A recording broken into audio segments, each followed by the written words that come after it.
नमस्कार, Magadh live news Hulasganj में आपका स्वागत है। भाकपा माले के राज्य कमेटी के सदस्य ने हुलासगंज में प्रचार रथ से लोगों को पटना में आहूत रैली में भाग लेने का किया आह्वान। हुलासगंज बाजार में भाकपा माले के राज्य कमेटी के सदस्य कॉमरेड रामाधार सिंह ने 15 फरवरी को पटना के गांधी मैदान में आहूत रैली तथा महाधिवेशन में भाग लेने के लिए आह्वान किया।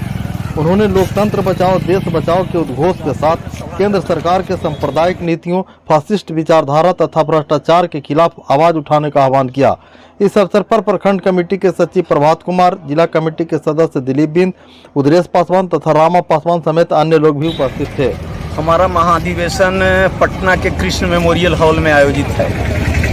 यह है कहिए आज़ादी, बराबरी और एकजुटता के सवाल पर जो है यह मैंने महाधिवेशन मेरा आयोजित है 11 तारीख को। अब जहाँ तक आज़ादी, बराबरी और एकजुटता का सवाल जब है तो इसका मतलब है कि देश के तमाम जो भाजपा विरोधी ताकतें हैं उन सभी ताकतों को हम इसमें शिरकत करने के लिए हमने बुलाया है।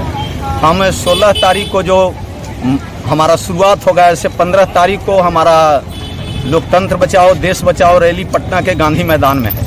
हम 16 तारीख को देश भर के तमाम वामपंथियों को इसमें शामिल कर रहे हैं। इस सम्मेलन में मतलब सीपीआई, सीपीएम, एससीसीआई, फॉरवर्ड ब्लॉक से लेकर के सभी वामपंथी पार्टियों को जो है हम प्रथम दिन इस महाधिवेशन में हम सम्मिलित कर रहे हैं। 18 तारीख को एकजुटता के ही सवाल को लेकर करके हमने जो है बिहार के जो महागठबंधन के जो नेता हैं, कहने का मतलब बिहार के मुख्यमंत्री नीतीश कुमार को, साथ ही साथ जो है हम उप मुख्यमंत्री तेजस्वी यादव को, पूर्व मुख्यमंत्री जीतनराम मांझी को, कांग्रेस के वरिष्ठ नेता सहित झारखंड के मुख्यमंत्री को भी हम वहां बुला रहे हैं। उन सबों ने आश्वासन दिया है। तो हम इस तरह से हम आज़ादी, बराबरी और एकजुटता के नारे के साथ इस सम्मेलन को हम करने जा रहे हैं। तो सिर्फ महाधिवेशन को सिर्फ बीजेपी को अलग रख रहे हैं ऐसा, इसीलिए कि हम पूरे देश भर में जो हमने इसमें नारा ही दिया है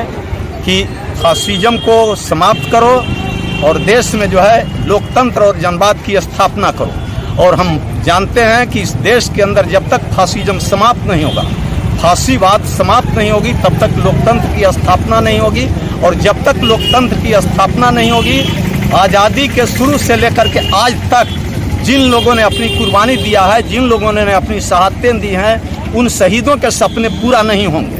जी, आखिर उस कांग्रेस को भी आप इनवाइट कर रहे हैं जो 70 वर्षों तक इस देश पर शासन किया। निश्चय ही, लेकिन देश में 70 वर्षों तक के फासिज्म कम से कम नहीं आया। आज देश के अंदर जब फासिज्म किसी देश के अंदर चला जाता है, कोई भी देश, कोई भी राज्य वह तभी चल सकता है जब उस देश में कानून रहेगा। कहीं कोई ऐसा उदाहरण बताइए जो बीजेपी के शासनकाल में सांप्रदायिकता का एक दो उदाहरण आपको नजर नहीं आएंगे। आपने गोधरा कांड से लेकर के गुजरात कांड जिस समय हुआ था उस समय केंद्र में कांग्रेस सरकार थी। हाँ, लेकिन करने वाले कौन रहे? बिहार में ही आप जहानाबाद में ही देख लीजिए, दूसरे जगह की बात आप छोड़ दीजिए। कुछ बस 1 साल पहले आप जहानाबाद में आपने देखा, आपने हर जगह आप देख रहे हैं सांप्रदायिकता का लहर बढ़ते चला जा रहा है। जातिवाद, सांप्रदायिकता, इन सभी चीज, मॉब लिंचिंग, ये सभी हमारे देश में सांप्रदायिकता का कहीं तो कोई ऐसा उदाहरण बताइए जो अभी हाल फिलहाल में कोई राज्य में इस तरह की घटना घटी हो। सांप्रदायिकता का तो मैंने बताया कि विगत साल जहानाबाद में हो गई। दूसरे जगह जहाँ सारे मुसलमानों के दुकान लूट लिए गए, सब कुछ खत्म कर दिए गए, बचा हुआ क्या देश में रह गया? इसके पूर्व कांग्रेस के शासनकाल में भी तो इससे बड़ा घटना। कांग्रेस उसके उदाहरण नहीं है, कांग्रेस वह काम नहीं करा रहा।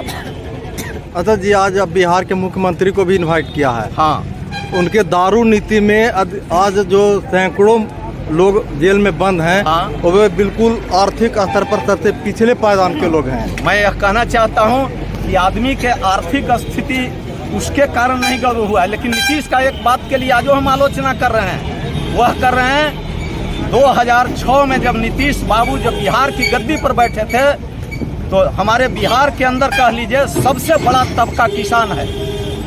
किसानों के मंडी को समाप्त कर दिए।